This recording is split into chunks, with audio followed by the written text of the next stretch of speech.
TV रख के पास पागल हुई सास। आजकल वर्मा जी की पत्नी देवकी जी केबल पर रियलिटी शोज देख देख कर बहुत कुछ सीख रही हैं। जैसे आज तो वो सुबह सुबह बेसुरे आलाप ले रही हैं।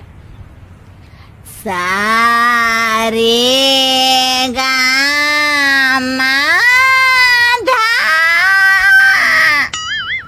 माँ जी, सारे गामा पाधा नीसा होता है।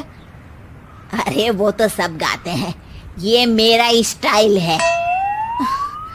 आवाज तो कम कर लीजिए माँ जी, पर्दे फट जाएंगे कान के। ये कहो कि पर्दों में आग लग जाएगी। देखना, मेरी आवाज सुन के जज आग लगा देगी, आग लगा देगी, तू तो आग लगा देगी, ऐसा बोलेंगे। सरिता वहां से परेशान होकर चली जाती है और सास रियाज जारी रखती है। सारे गाओ, सारे नाचो।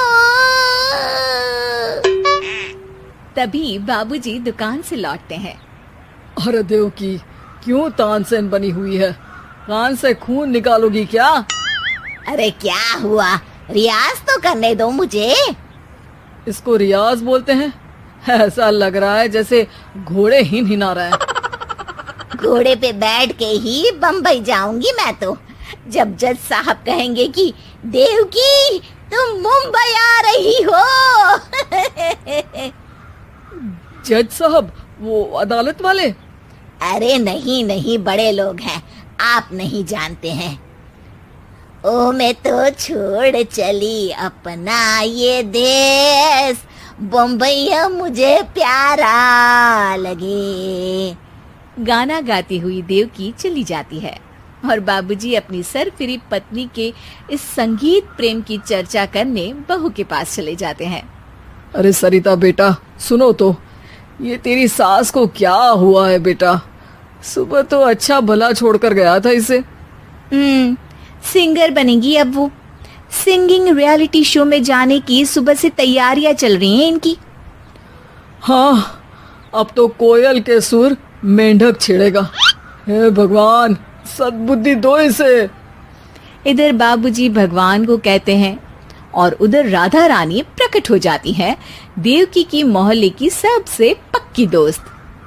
क्यों री देवकी, काहे इतना गला फाड़ रही है? कोई चीखने चिल्लाने का कंपटीशन है क्या? अरे ये देख, नया सिंगिंग शो, मैं भी गाऊंगी, हिंदुस्तान के दिलों की धड़कन बनूंगी।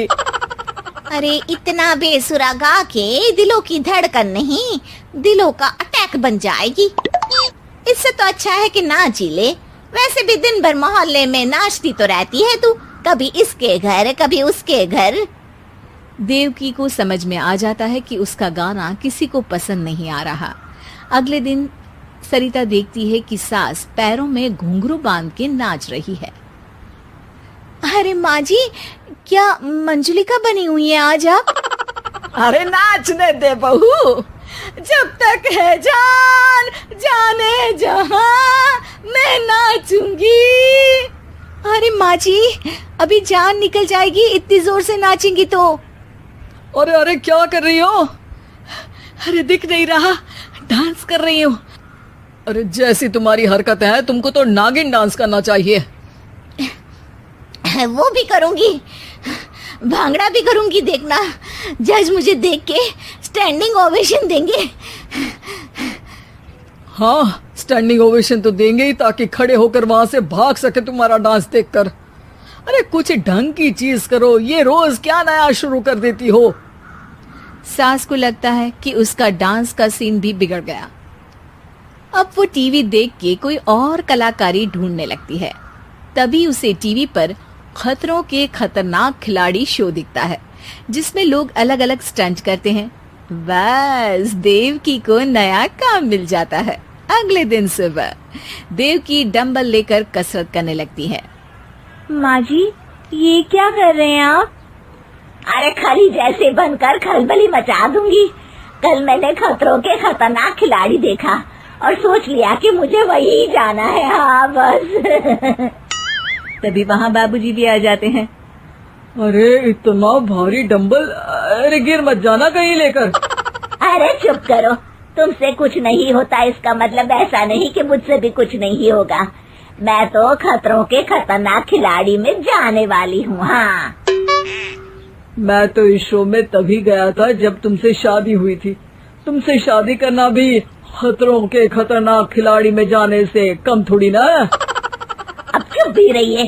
अरे बहू, वो भारी वाला डंबल उठा कर ला तो।